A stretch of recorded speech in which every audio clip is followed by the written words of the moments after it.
Each life we incarnate into has a divine purpose. For the majority of people on this planet, their purpose has eluded them.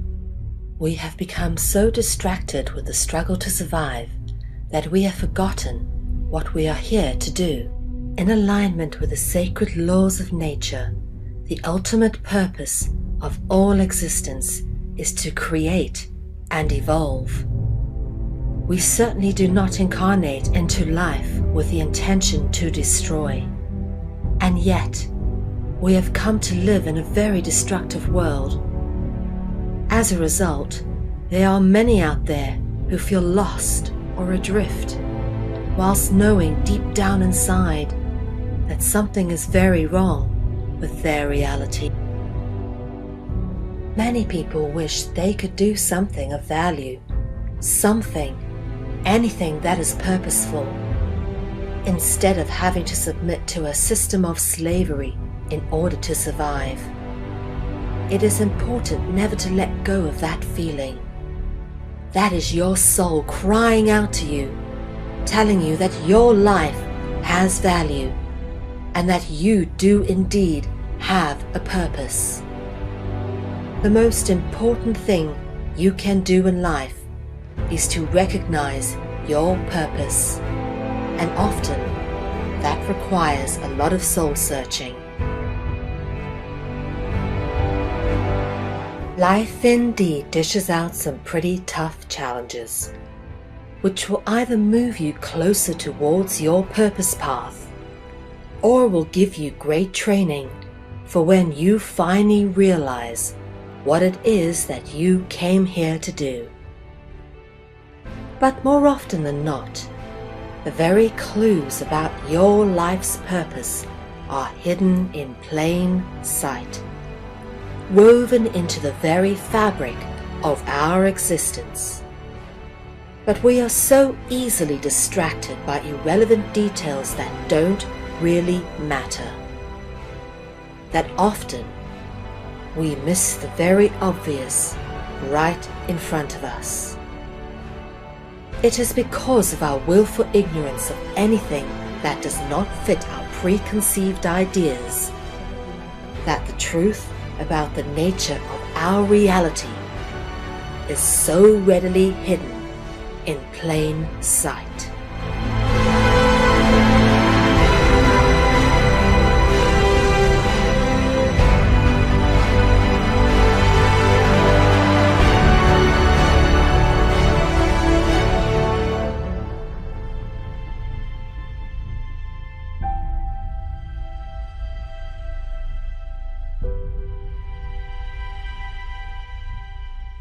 This is a very deep and personal journey, which has come to be expressed in many aspects throughout my life.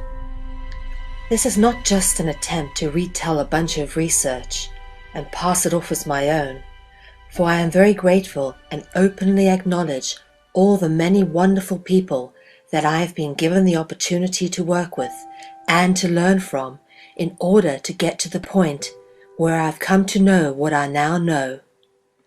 This is a journey I was always destined to go on, and likewise, how I have come to know this information forms as much a part of the story as the information itself.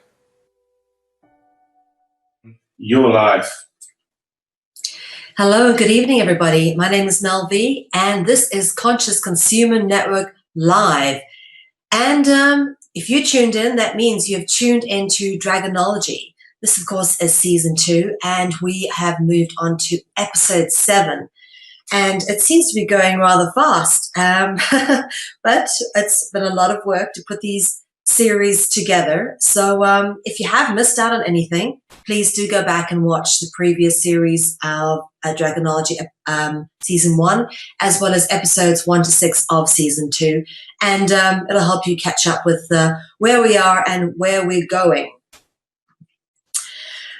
Today, we're going to be focusing on a theme that's become very common to us here in Dragonology, and that is the theme of sacrifice, more specifically, sacrifice symbolism. And we're going to be getting into that quite a lot because we seem to be in the grips of sacrifice season, as I shall be discussing with you. But one of the things that we've really hammered home as we've been going through all the evidence through the discovery of various artworks and explorations of various sculptures and architecture is that all culture is inextricably linked to ritual. And something that also seems to be inextricably linked to ritual is sacrifice. And I'm not saying that all ritual involves sacrifice. Sometimes there's a lot of symbolic allegory added to ritual to indicate sacrifice, but it is an intricate part. And it seems like a whole culture is predicated against this sort of underlying mechanism. So it's important for us to understand the various symbolic layers, how they kind of add up and where they kind of go, what they actually mean for us, and the way we approach various aspects of our day-to-day life that we normally engage in ritualistically without even thinking about what we're doing. But also it's important for us to understand how these ritualized sacrificial aspects of the past have molded and shaped our modern day culture. And we'll take you all the way through to, as we normally do a Dragonology, from starting from the ancient past all the way up to something more contemporary and how it ties in to something that we've probably not come across but should be knowing about. Starting off with the common roots of religion, and that is to say that all major institutional religions stem from a common origin based in ritual, sacrifice, and dragon worship. And most religions are hidden behind a number of different types of symbols. And if you actually look at them, you can see that a number of these symbols actually tie in together. And I'll just cover off a few of them that we've sort of spoken about quite intensely here on Dragonology. Of course, we've spoken extensively about the cross being a sun cross and having astrotheological allegory, multi-layered allegory. And then, of course, there is what we would typically reference as the six-pointed cross, which we can say is earth and fire, male and female, yin and yang. And we've covered that off in previous Dragonologies here in Season 2. We've also carried off the yin and yang symbol, which of course is symbolic of duality, balance, and is a symbol of the dragon. The moon, obviously, when we've been speaking about moon goddesses, but also the five-pointed star or the pentagram, which seems to turn up as well in the Islamic faith. But what is interesting to notice is that all these symbolic allegories actually interweave into each other to prove the fact that most religions, in fact, all major institutional religions come from a single common origin, and that is rooted in dragon worship. And with dragon worship comes ritual and sacrifice. Right. This is something that's not very commonly known, but it is in case of fact. I beg your pardon, it is in fact the case that the Islamic faith was created by the Roman Catholic Church. Yep. If you guys want to know more about this, please go check out my series, I beg your pardon, my book, The South African Guide to the Global Conspiracy. It's available on freedomcentral.info. It's a free ebook download, so please do help yourself. And I've detailed this quite extensively in there. And the Islamic faith was, in fact, created by the Roman Catholic Church. It sort of is a hidden fact that the Prophet Muhammad was married to a devout Roman Catholic nun who was actually 20 years older than him. And her name was Waraka, and he was tutored by her. And she was a very wealthy Catholic nun, actually. And who knows, maybe she was paid to do this, but basically he was the guy who kind of started the whole Islamic faith, this Prophet Muhammad. Apparently he was spoken to by the Archangel Gabriel. Now, Gabriel, as we've already spoken about in previous Dragonologies, was normally clothed in green.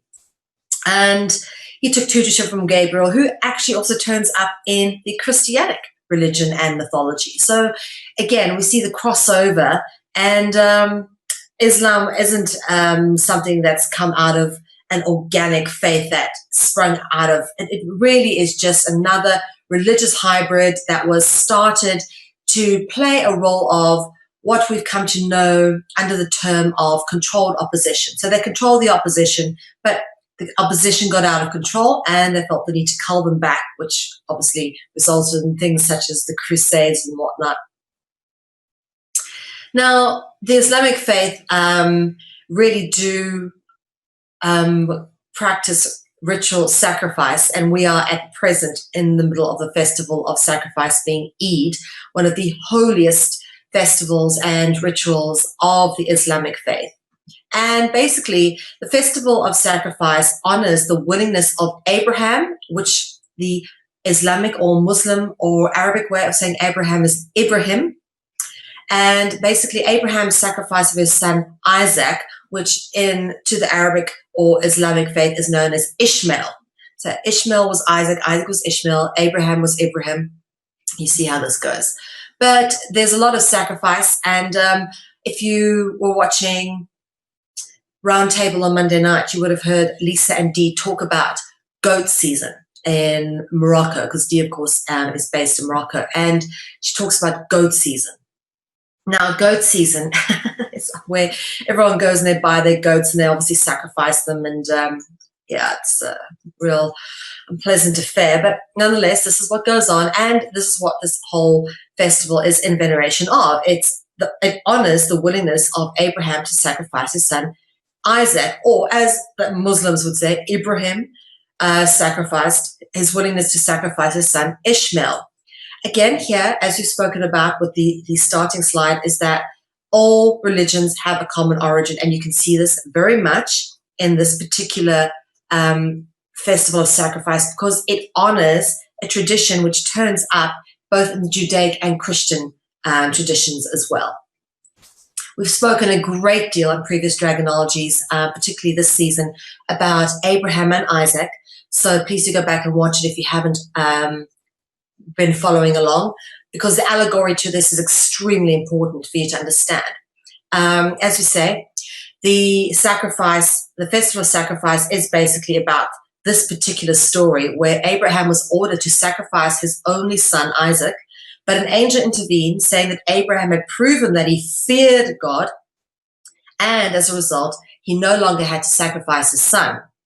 So Abraham found a ram in the thickets and sacrificed the ram. Now, the ram and the goat are basically interchangeable with each other, horned sort of mammalian beings which get sacrificed at rituals. And what's quite interesting to notice is, of course, this is what is being referenced with this festival of sacrifice, which is known as goat season in Morocco, is really the ram which was sacrificed instead, or the goat which was sacrificed. Now, ram and goat come up a lot, and we'll explore a little bit more of that.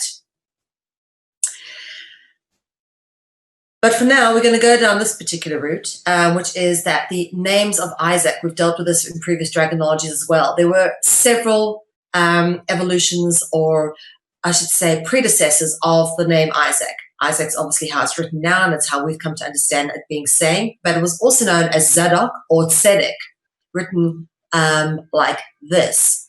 And why this is important is because here we talk about the astrotheology element, and that is in early Judaism, they venerated the planets. So the planets were always venerated by these religions, okay? Astrotheology has always played a part in the stories and the allegories we've been told. Many of the gods were related to the planets, and much like it is now, many of the planets are named after the gods of ancient Greek and Roman mythology.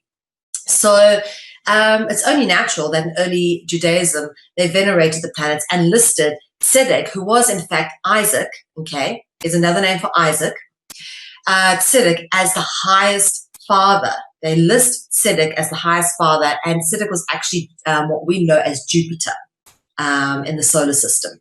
It was called Tzedek back then, known as the highest father, comparative to Jupiter, who was the highest god of Rome, and Zeus, who was obviously the highest god of ancient Greek religion. Now let's look at Jupiter for a second, all right? And Jupiter is very interesting because it is the largest planet of our solar system. and it is situated as the 5th planet from the sun. But it was actually considered as the 6th planet by ancient cultures, who considered the sun as the 1st planet. All right, so it's not like Mars was counted as the 1st planet. The sun, I beg your pardon, Mercury is the closest to the sun. It's not like Mercury is counted as the 1st planet, and so forth as we go down till Jupiter being the 5th. We counted the sun as 1, and Jupiter ends up being number 6. And this is how the astrotheology system worked in ancient religions. And this is very evident as well in the fact that the 6-pointed star, okay, is representative of Jupiter and the Judaic faith. And you can see this through the etymology of Jew. Yeah, Jew, we talk about a Jew or someone who practices Judaism. They also worship Jupiter. And this is why we have the 6-pointed star, because Jupiter is, in fact, the 6th planet according to ancient Judaic culture. So interesting to notice that the word Jupiter and Judaism have a similar root, which is cognizant with each other. Now, Jupiter was also known as Jupiter Ammon, and that's very interesting because we've covered of Hammurabi and Amun-Ra and all of that in previous Dragonologies throughout season 2, so it all ties in as well. This particular sculpture, terracotta Roman cast, is a depiction of Jupiter Ammon. And it's interesting to notice that he is depicted horned like a ram or a goat. Yes? That ram and goat symbolism keeps coming back. So the ram and goat, in Kabbalistic and alchemical traditions, the ram or the goat symbolically represented a fallen angel and or a human sacrifice. The Semitic word rameh means the deceiver. And of course, we've spoken about deceive, receive, and decipher in previous Dragonologies and gone through the etymology of that, why that's so important. Now, we've also gone through this. I think this was last week. We covered off the Sota and Savior. Okay, Sota is another word for Savior.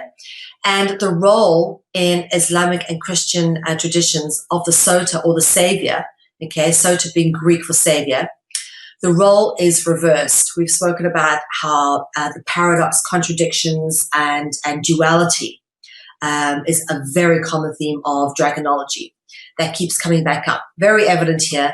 Sota, which is Greek for Savior, is depicted as the Antichrist, and the Antichrist is normally depicted something to do with goat-like features. We see this quite a lot, as you see over here, the Baphomet depiction as well. Notice the fingers. We will get onto this symbolism a little later on, what that all means, because it comes up again and again. 2 fingers pointing up like that. It's important. We cover this off in this particular episode. So this is quite interesting. As you say, the goat is referenced as the Antichrist. All right, goat is used as a symbol of the Antichrist, or Baphomet, whatever you want to call him. But there's a correlation between goats and salt as well. We've covered off salt previously, but just to take you through this in a bit more detail. The goat is etymologically cognizant with the root word sot, okay? Sot, obviously being coming from sota, which we've spoken about here. Sota is the Greek word from savior, okay? It's a Greek word for savior. So goat is similar to sot. They rhyme with each other, which, of course, sot is in turn etymologically cognizant with the Dutch word zout, okay, zout, which means salt. Now, goat symbolism is invocative of the covenant of salt. We've covered this off in previous Dragonologies, all right? So this is a very interesting picture, which I just absolutely love. And if you Google goats and salt, you'll find these, of these goats who actually are able to scale these sheer face cliffs that are practically vertical. And they use their tongues to do it. And it's said that their tongues are actually able to stick to the salt in the actual cliff face, which is how they manage to pull themselves up the sheer cliff face. Very interesting. I thought that's absolutely phenomenal feat of nature, this, because they don't necessarily have the equipment with their hooves for climbing sheer face rocks like this. But anyway, intricate connection between goats and salt. And of course, if anybody's ever seen farm animals, you normally see big blocks of salt lying around. They like to lick the salt. But salt and goat are actually etymologically linked to each other as well as symbolically linked because they have a similar symbolic reference, right? So remember the covenant of salt. We covered that off before. Zeus. Now, we spoke about Zeus already. Zeus being the Greek god, the almighty Greek god. Notice, like the goats, has horns coming out there, yeah? And Zeus in Sanskrit is Jaus, spelled D-J-A-U-S. Now, the DJ is also very interesting because that is, of course, displayed in Egyptian hieroglyphics as the resting cobra symbolism. And, of course, it is the root of jinn, which is the Arabic description of dragons. So interesting to notice that Zeus in Sanskrit is Jaus, which, of course, has the additional meaning of heaven. Now, Jaus is cognizant with the Old Latin Jovus, meaning Jupiter and Jehovah, right? So Jovus obviously evolved over time to Jupiter and, of course, Jehovah. Jehovah is another word for Jupiter. So a Jehovah's Witness is actually a Jupiter's witness. So when they come around knocking, you should tell them that and tell them to go look it up. And, of course, Isaiah 42 verse 8 says, I am Jehovah, that is my name. Yeah, so it's all there. It's in the Bible. Jehovah is Jupiter. So Deus and Zeus, okay. Jovus, as we've spoken about here, meaning Jupiter, became Deus, which in turn became Zeus. Now, let's talk about some of the etymological significance of this. Dread and sacrifice are, of course, anyone being sacrificed probably dreads it, dreads the act or dreads this happening to them. And so you should. No one should be sacrificed against their will, but it's happening all the time. So, yes, of course, we dread being sacrificed. And let's show you how this evolved. Deus is matched with Dios, meaning dread. Okay, only one vowel sound changeable there, and you have the term dread. Now, what's interesting to notice is you also have, if you take away the D, you have read. And what are dragons inextricably linked with? Reading, writing, literature. Okay, what's also interesting to notice is that blood is red. So that's R-E-D. It's all in there. Yeah. Dios, of course, is then matched with Theos, which means sacrifice. Yeah. So Theos, again, is etymologically cognizant with Theos, and we covered this off quite a bit. The, of course, meaning God. Theos, theoi, the, which of course means gods or gods. Theoi is the plural, the is the singular for God. So, yeah, the gods sacrifice, they're inextricably linked even through the etymology. And of course, Jupiter's name is hidden in the word Dom. This is very significant. Dom is an acronym for Dio Optima Maximo, meaning the highest and greatest God. Remember this, because this is what this figure signal point. I beg your pardon. This is the hand signal we were talking about earlier. That's what it means. It's referencing the highest, greatest God, or the Father God, the highest and greatest God. So Dio Optimo Maximo is Dom, and Dom is Jupiter's signature, and it's the name that's hidden in words. It's a root word which turns up in interesting places. The word Dom turns up in words such as kingdom, Dominus, which means Lord. Okay, that's Latin for Lord. Domicilum, which means home, and I beg your pardon, domicilum, which means home, and domina, which means mistress. This, of course, where you get terms like dominatrix, etc. But interesting to notice that with this particular sculpture of Dom, you've got wings and skull, and of course, the skull allegory becomes important when we go on. But from the acronym DOM, which is a signature of Jupiter, stems other words such as domicile, dominate, dominion, but most importantly, we've spoken about this previously, of course, dome. This is the dome on St. Peter's Cathedral, of course, with the 12 apostles standing outside. But Yeah, dome. This is the reason they put domes on and why it's called a dome. It ties in the signature of Jupiter. Okay, and in the same way, we've got columns in all of these buildings as well. Loads and loads of columns. Columns reference the serpent as well through the etymology, much like domes reference the gods or the dragons or Jupiter through the etymology.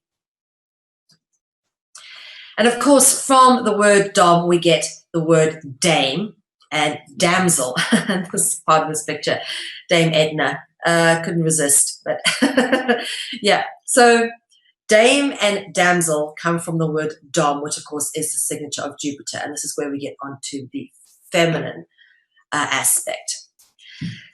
The dames of Malta is the most commonly used way I've come across the word dame. You don't much come across people get knighted as females get knighted as dames. So dames of Malta.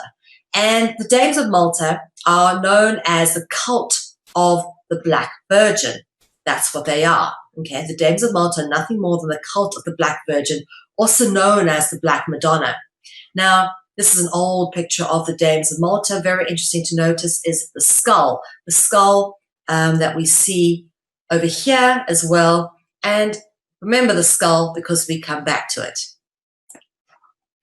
The cult of the Black Virgin, again, here we've got the skull and we've got a Black Madonna and a Black child. Yeah, very interesting. The Black Virgin is commonly depicted with a black child, obviously being a black Jesus, and a skull beneath her.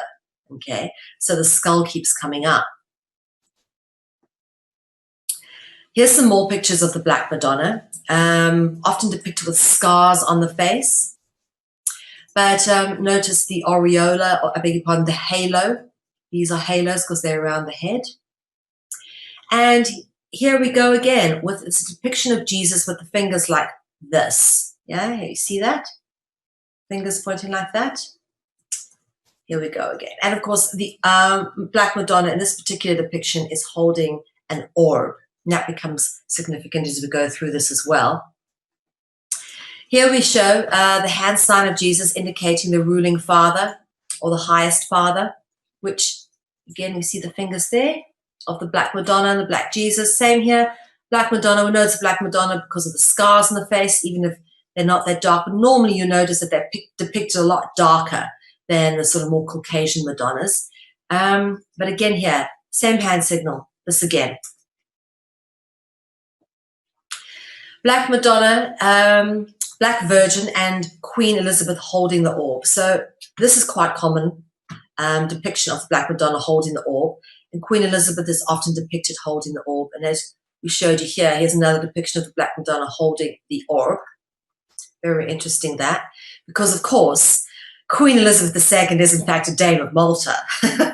And, of course, the Dames of Malta is nothing more than the cult of the Black Madonna or the Black Virgin. And, of course, Queen Beatrix of the Netherlands, former queen, is also a Dame of Malta. And, of course, this is the Maltese cross, the variations of it having the 8 points. This, of course, is the evolution of this. This was the original, and this is how it sort of has evolved over time. And going back to the damsel, obviously, because from dame we get damsel. And the whole concept of the damsel in distress is invocative of the word dhamma. And the word dhamma actually means tear. That's very interesting because obviously a damsel in distress would be tearful. And dam is very interesting because Jupiter's signature being dom is a play on the Semitic noun dam. Okay, and the Semitic noun dam actually means blood. And what's interesting is that this is actually used in verse in Shakespeare. Well, it's not really written by Shakespeare. It's more likely Edward de Vere, the Earl of Oxford, who wrote the works attributed to William Shakespeare. But this is out of the play Macbeth. Out, damned spot. Out, I say. Okay, Act 5, Scene 1, where she's trying to wash the blood off her hands. And what she's talking about is the bloody spot, out bloody spot, out, I say, out damn spot, because damn means blood. And this is provable again by this example. Damn, obviously, how we've come to it, damn, you know, as an exclamation of something that's annoyed us or, you know, that's excited. Damn, that's good, you know. That's how we use the word damn nowadays. But the word damn or damn, written with an N at the end, has been used in the English language as an explanation, an exclamation, or an expletive in much the same context as the word bloody. Okay, and I'll give you examples. That bloody delivery is late. Okay, it's the same as saying that damn delivery is late. Okay, bloody and damn are used interchangeably in the same context because they come from the same word. Damn means bloody. It's a Semitic noun for blood. Okay, so blood sacrifice. Let's have a look. Damn meaning blood is deduced from the Aramaic word dema, meaning blood. That's where it comes from. Philologically, dema describes dame, meaning a privilege or value. I beg your pardon, this means to say a price or value. So dema describes dame, meaning a price or value, which is normally assigned to sacrificial atonement. So we've spoken about this previously. Tax, sacrificial atonement. Tithe, sacrificial atonement. Yeah, this is what it's all about. It's always about sacrificial atonement. This is what the sacrifice is all about. Okay? And of course, the blood has a value. It represents a price or a value. Again, here, this hand gesture keeps coming back up. Oh, and here's an orb to go with it. This is what is commonly known as the Los da Vinci. And the hand signal indicated by Christ in this painting by Leonardo da Vinci is said to indicate Christ's allegiance to the ruling father, all right? Or Ducere Pater, which is the Latin version of ruling father, okay? And Ducere Pater, which is etymologically cognizant with Jupiter. Ducere Pater, Jupiter. Yeah, you see how that Ducere Pater is etymologically cognizant with Jupiter? Let's have a look at this. Jupiter and Saint Peter. Saint Peter, okay, Jupiter became Saint Peter when Christian monotheism replaced pagan pantheism in 333 AD at the Council of Nicaea, overseen by Constantine. And basically, that's what happened. They changed the pagan god Jupiter to the Christian patron saint, Saint Peter. Okay, very interesting to notice that. So got Peter in here. So it's not too much of a stretch of imagination to see Peter here. And of course, we deal with saint a little bit as well later. But Peter and Pater are very close as well. Saint Peter always depicted holding the keys. And that's how you know it's Saint Peter's, because he's always depicted holding keys. All right, notice the hand, same hand signal. We keep seeing this, it keeps coming back. All right. And Saint Peter is seen as the patron saint of the Roman Catholic Church. Now, patron actually came from the word pater, okay, meaning father. Pater is father, as we've seen here. That's what pater means. It's the Latin word for father. So, patron, if you're the patron saint, you're the father saint, okay? So Saint Peter became the pater. Peter and pater etymologically cognizant. And Saint Peter is the patron saint of the Roman Catholic Church. All right, because pater is Latin for father. Now, the word pope is etymologically rooted in the Old English word papa, meaning father. Yeah, interesting that. Pope Francis is in fact a Jesuit. And here again, we see how all religions are kind of under the control of the Roman Catholic Church, including the Judaic faith, Judaism, the Jewish faith, because you can see very clearly here that he's wearing a yarmulke. Yeah, he doesn't always wear the mitre. He sometimes wears a yarmulke, which is worn by the Jews. Now, what's interesting to notice is the word father, which we've been speaking about here, the Pope comes from the word papa, meaning father, and of course, talk about St. Peter coming from the word meaning of father. The word father is etymologically cognizant with feather. Not too much of a stretch for imagination. Remove the E and you've got father. So, why is that important? Because feathers are a symbol of the angels or dragons. Think about it. Angels have big feathered wings. You always see angels depicted with beautiful big feathered wings. But also feathered serpent gods. Very interesting. I've got an Egyptian feathered serpent god depicted in this particular example. But the depictions of the plumed or feathered serpent are symbolic representations of the royal angelic dragon lineage. So feathers are very closely linked to the dragon as well. But also, you see feathers turning up in Egyptian mythology quite a bit because it plays a significant role with the whole concept of judgment. First off, you've got this called the feather of Mart, which the goddess Mart sometimes wears on her head.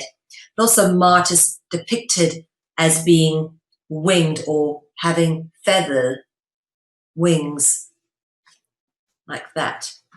But as I say, the feather is normally associated with judgment. Okay, in ancient Egyptian religion, they believed that the heart contained the soul, and it is weighed at death against a feather by the god of judgment, being Anubis, who's normally depicted with a dog's countenance or a dog's head. That would be the heart, and that would be the feather of Mart, which gets weighed against the heart containing the soul. And of course, if the heart is heavy, it's got a lot of bads. It's supposedly not a good thing. The heart has to be light as a feather. In other words, enlightened. Amazing how this word play ties into each other. Light as a feather, being enlightened. Anyway, Temple of Jupiter. Very interesting. I found this depiction of a Temple of Jupiter. I noticed all the snakes on the wall and all the snakes over here as well. Yeah, they're everywhere. The serpent symbolism is, of course, a dragon symbolism. And what's interesting to notice is I do love this word, temple. We take this word for granted a little bit, but let's have a look at where the word temple turns up as well. Jupiter is said to be the head of the gods. Okay, so here we've got a head, but also on the head we have a temple. The head and skull are of symbolic significance as indicated by the naming of the area on the head as a temple. Yeah? And let's get into this a little bit more because this gets interesting. We get into the skulls here. I said earlier, take note of the skulls. They turn up everywhere. Now, this is rather creepy. Catholic saints and what they like to keep the skeletons, rot all the meat off, and then dress them and adorn them in fine silks and robes and jewels and finery. And, pilgrims used to come from far and wide to travel to see the dead remains of saints. And this is really, for me, rather bizarre and macabre fascination. But anyway, it is a rather creepy Catholic tradition of keeping and displaying the skeletal remains of saints. Often these dead saints are adorned with ornamentation and jewels, as you can see here. What's interesting to notice is this one's got what looks to be like solar rays coming out, which could be representing a halo, because that's what the halo represents. And yeah, again, notice the solar ray, common depiction coming out the head here. But this is a depiction of Saint Death or Santa Muerte. I just love these particular depictions. I'm quite fascinated with them. Santa Muerte is a personification of death and is represented as a feminine skeletal figure being venerated in Mexico and southwestern United States, and evolved as a mixture of Mesoamerican and Spanish Catholic beliefs and practices, and is celebrated on All Saints' Day or Day of the Dead. That's when this imagery is common. And that, of course, All Saints' Day or Day of the Dead happens on the 1st of November. Important date, we'll show you why. Because it is the day after All Hallows Eve. All Hallows Eve predates, obviously, 31st of October, which is Halloween, predates All Saints' Day or Day of the Dead, which is obviously the celebration of Santa Muerte. And Halloween is very interesting.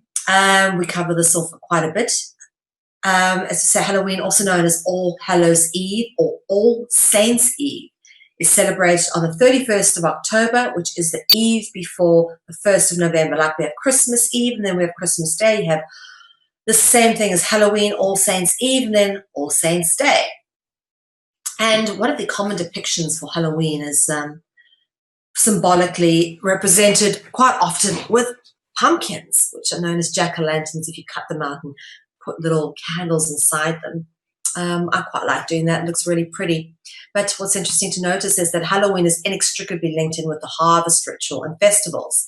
Halloween is linked into the end of the harvest festival, which is usually marked with ritual sacrifice. Hence the use of pumpkins at Halloween, because, of course, this is harvest time for pumpkins.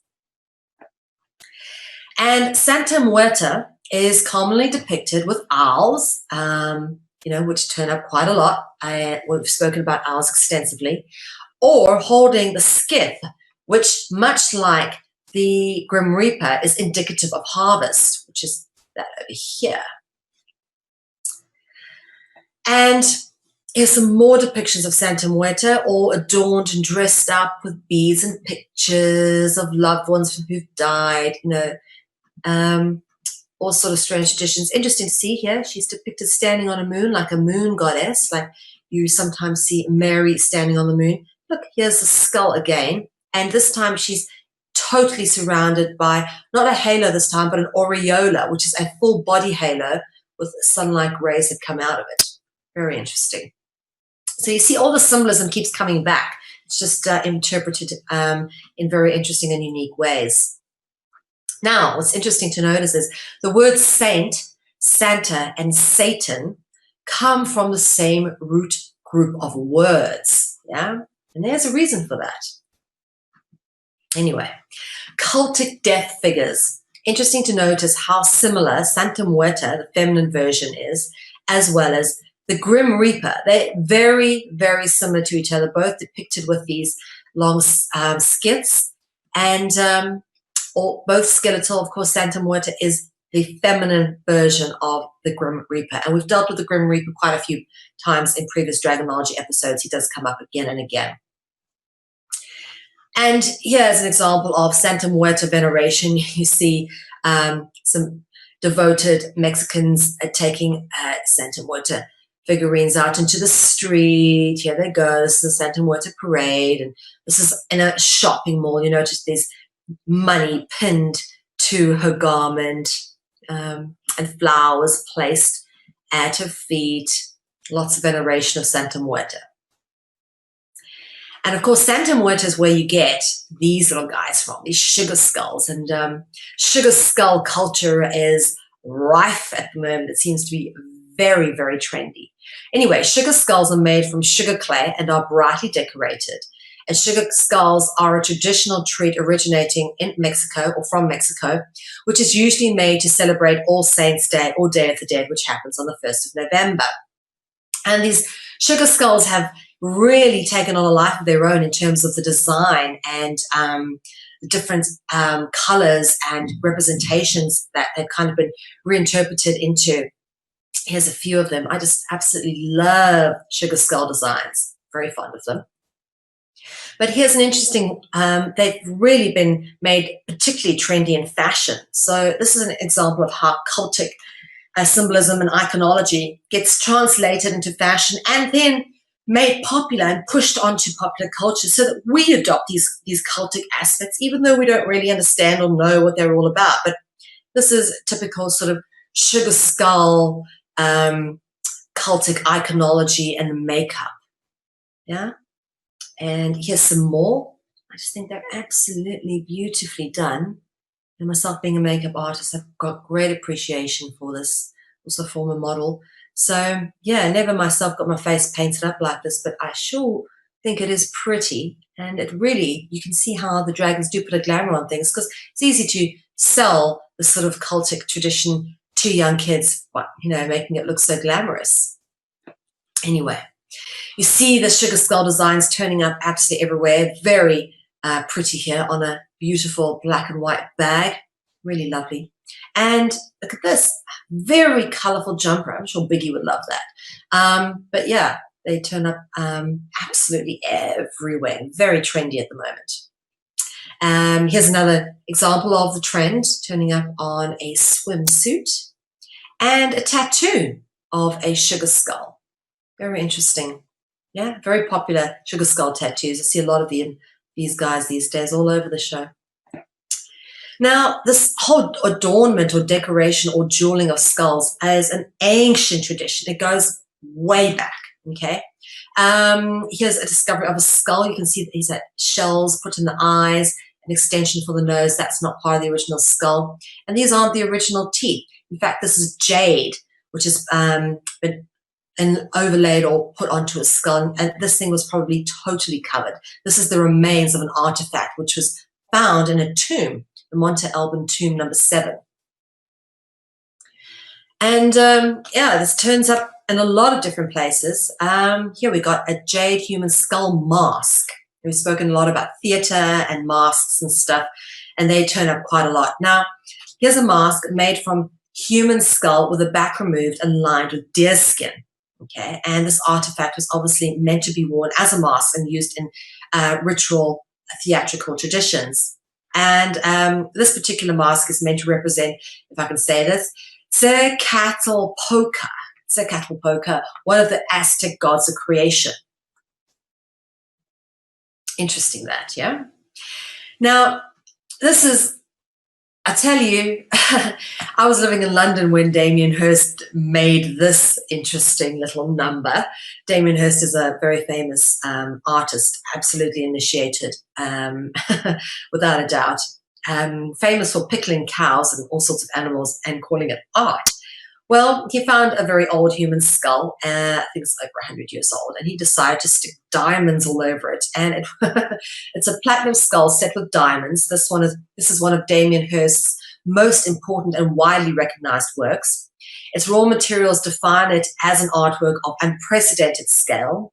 It is made up of 32 platinum plates, which are encrusted with flawless pave set diamonds, weighing in at a massive 1,106.18 carats. Wow. The teeth inserted into the jaw are real and belong to the original skull. Okay, that's interesting. So pave set is a very difficult set to do. It's when the diamonds are set flat. They're not actually lifted and held by claw. All you see is the surface layer. You don't actually get to see the bottom. Very, very extravagant, because obviously you're taking away the back layer, which the conal side of it. You don't get to see that side, like perhaps if you had it raised in a ring. A pave set is normally flat. Very difficult to do as well. So there's a lot of skills gone into this. And now, I didn't know that Damien Hirst was a jeweler. I don't actually think he actually made this. Maybe he designed it and he got a jeweler to make it for him. But no, look at that massive diamond over there.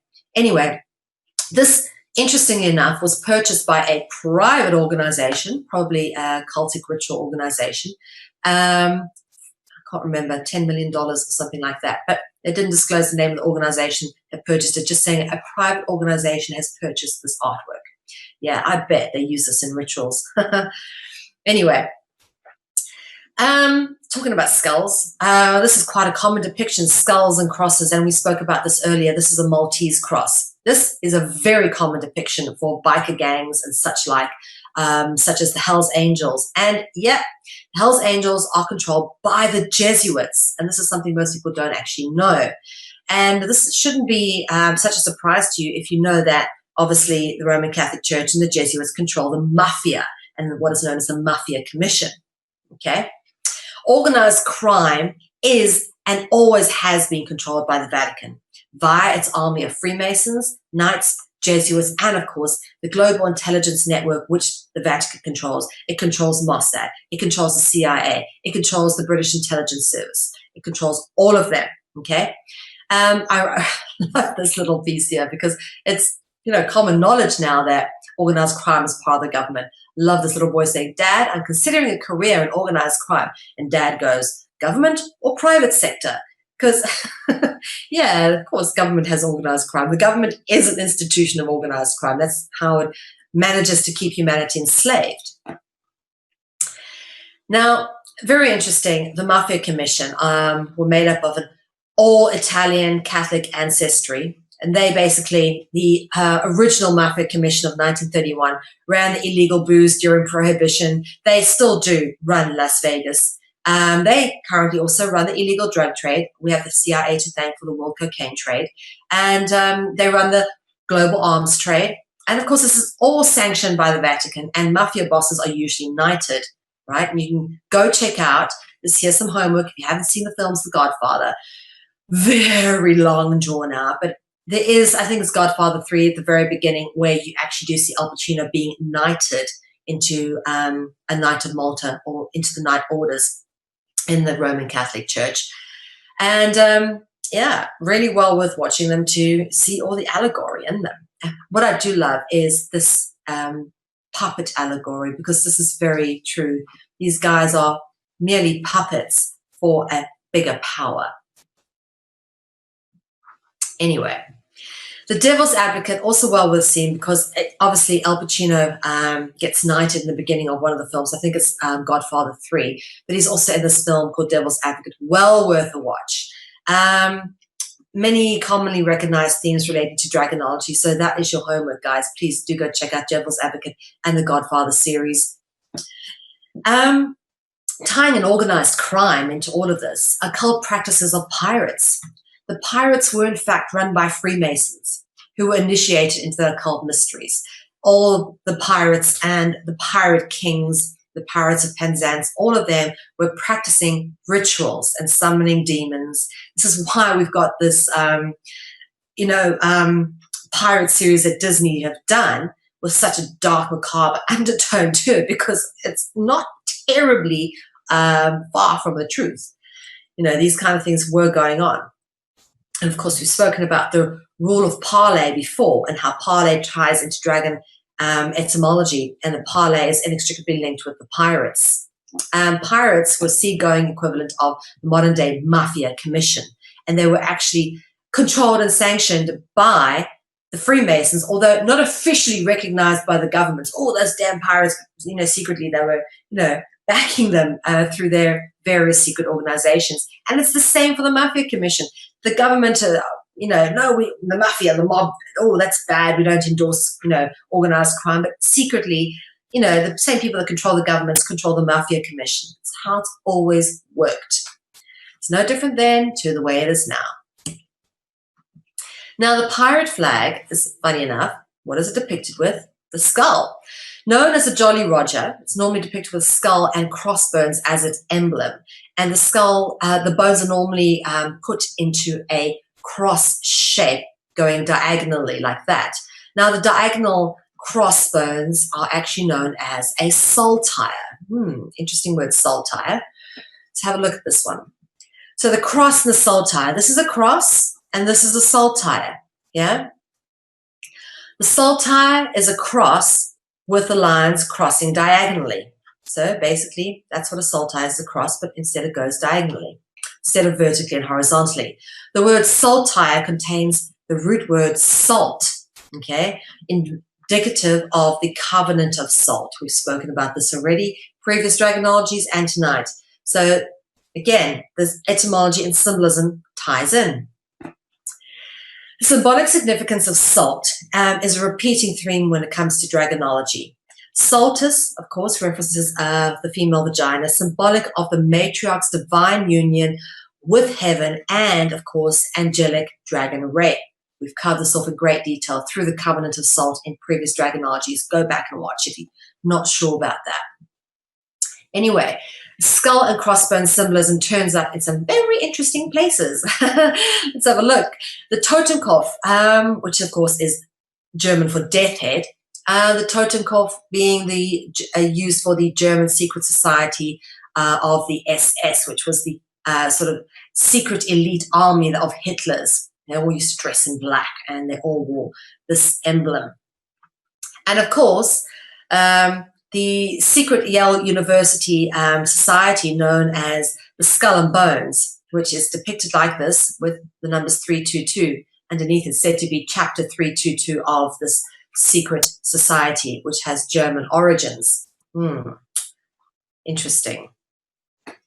Now, what's interesting to notice is the crucifixion depicts Jesus. Here we've got the Inri, the code of Inri, which I'll go off and cover some other time. But Jesus being depicted, very interesting. Have a look here. He's got a halo on with the cross, indicating he is a solar Messiah, and the cross is actually a sun cross. It's all there if you know what to look for. And what have we got underneath him?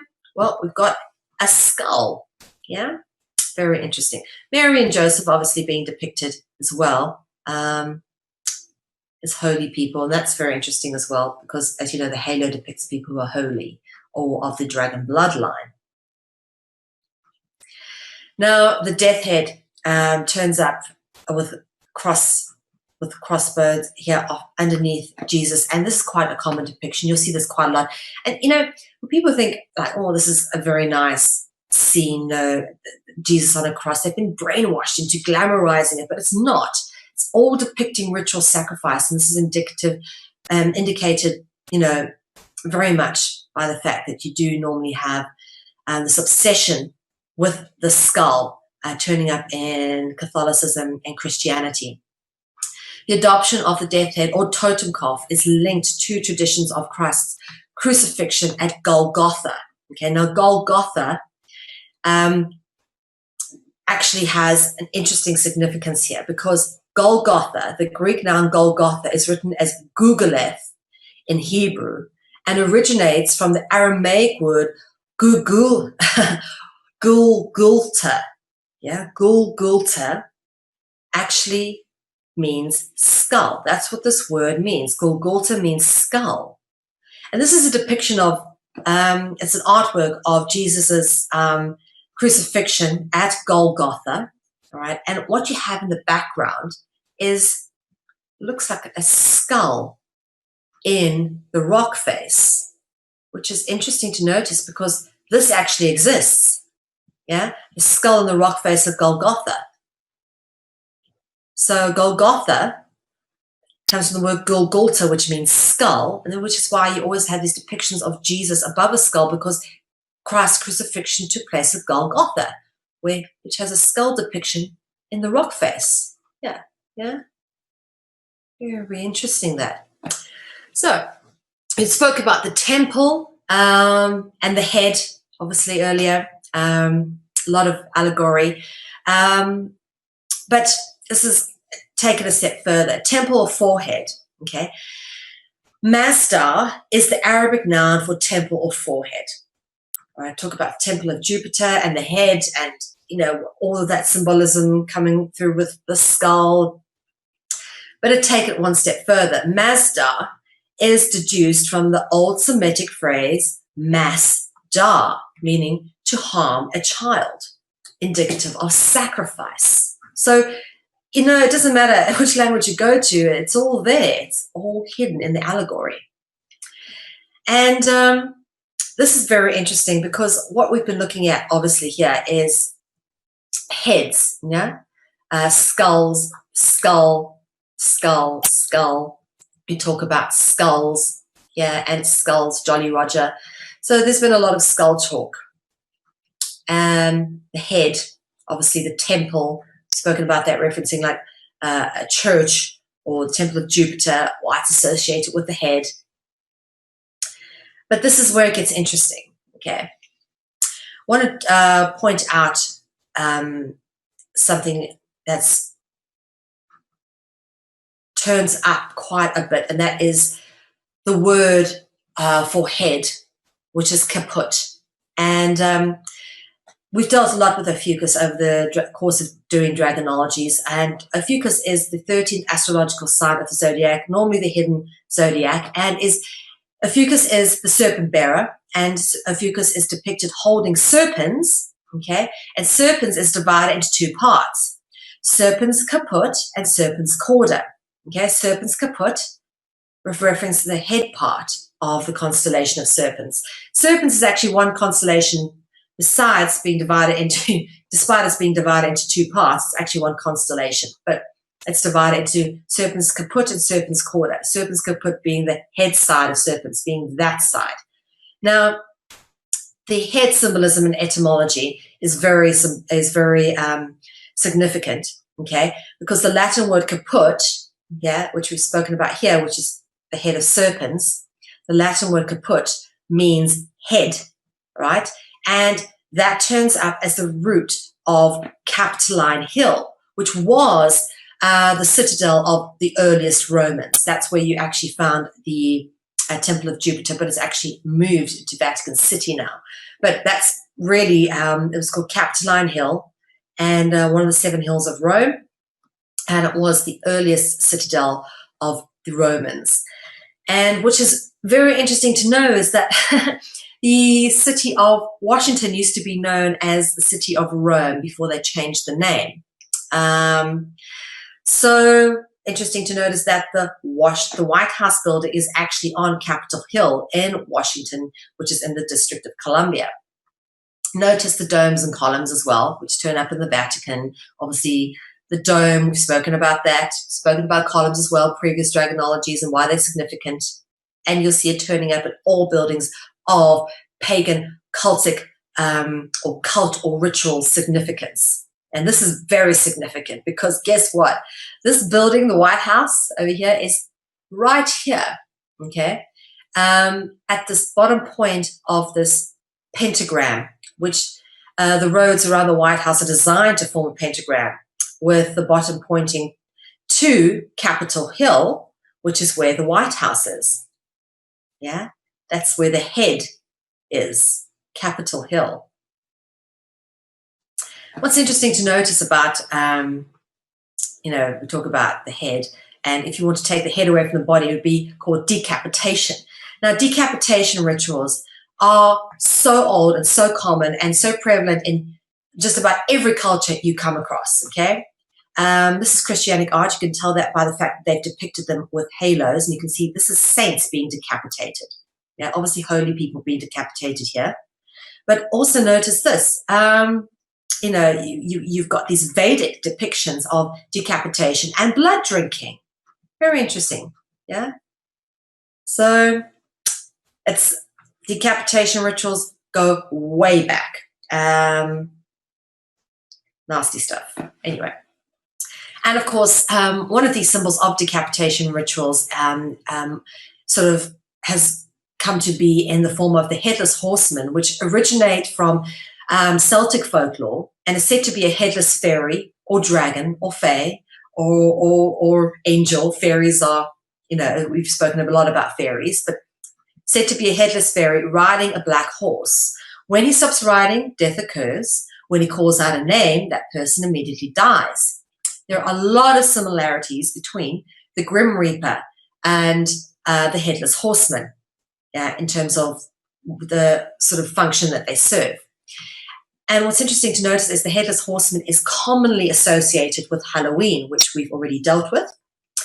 And of course, if you haven't come across the cultology of or the Dragonology to do with the Headless Horseman, I sincerely suggest watching Sleepy Hollow. The version I recommend is the one that stars Johnny Depp, Christina Ricci, and Christopher Walken. Now, in a film like Sleepy Hollow, they wouldn't put just anybody into it, okay? These would have to be people who either have soul contracts or are initiated into some kind of Hollywood cult.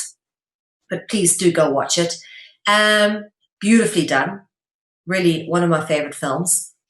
What's interesting to notice, we're going to end this particular episode of Dragonology on a more contemporary note, bringing it up to things that have happened more recently. We spoke about Christopher Walken here. Christopher Walken actually plays the Headless Horseman in this particular version of Sleepy Hollow. But what's interesting to notice is Christopher Walken was also part of a very sad or interesting occurrence in the world of Hollywood and entertainment.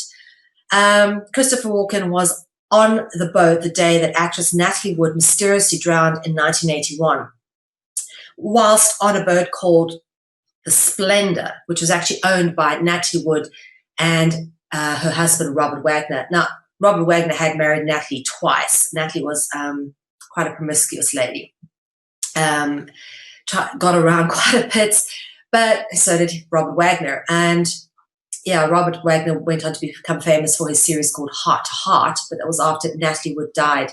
And he was on the boat. This guy here, Christopher Walken, was on the boat with them the day that this happened. There's a lot of contrasting stories. One of the witnesses, who was in a nearby boat, apparently received a note threatening her to keep quiet about anything she'd seen or heard, although all she said that she'd heard was cries for a woman claiming that she was drowning. And why would this woman be threatened? Why would one of the witnesses be threatened if there was nothing sinister that happened? If she had in fact drowned because she'd been too drunk, knocked her head, fallen overboard. This was, as far as I'm concerned, a blood sacrifice. And what I reckon happened is Natalie Wood was sacrificed to give Christopher Walken and Robert Wagner a career. Who knows? These things do happen in Hollywood. Anyway, that brings us to the end of this week's Dragonology. If you have missed anything, any previous episodes or previous series, please do catch up. It's really worth your while to do so. This series completely deprograms you from the matrix. It goes in at every level, right down to our very roots of our language. And of course, all Dragonology episodes are available in high definition downloads.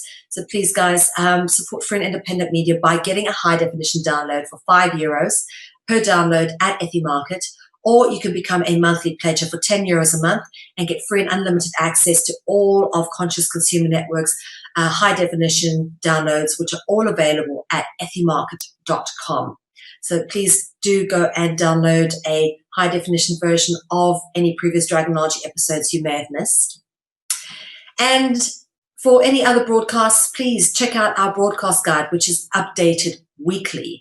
We are always adding new content, and we're always looking for new and exciting broadcasters. So if that is you, please do get in touch. We'd love to hear from you and see if we can work together.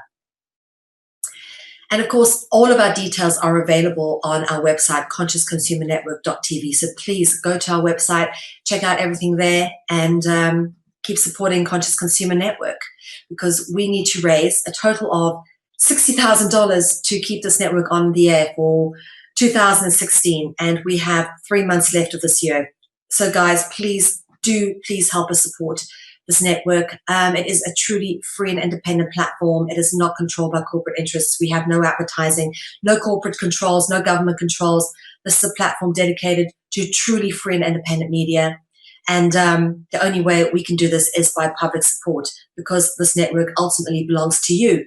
We don't claim ownership of any of the information that we put out there. We believe information is the common heritage of all beings, and you own as much as we do, and therefore we need your help to keep this network on the air for 2016. So please, guys, help us out, support Conscious Consumer Network, and go to our website, consciousconsumernetwork.tv, hit the donate button or the network support fund, and help us keep on the air. We only have 3 months left of 2015, so as I said, please do help keep us on the air for 2016. It would be great if we could keep going. We have reached so many people over the course of 2015. Trust me, I get the letters. I hear from these people. I know. Anyway, we thank you for tuning in and supporting free and independent media. This is it from me, Mel V. Until next week, see you then.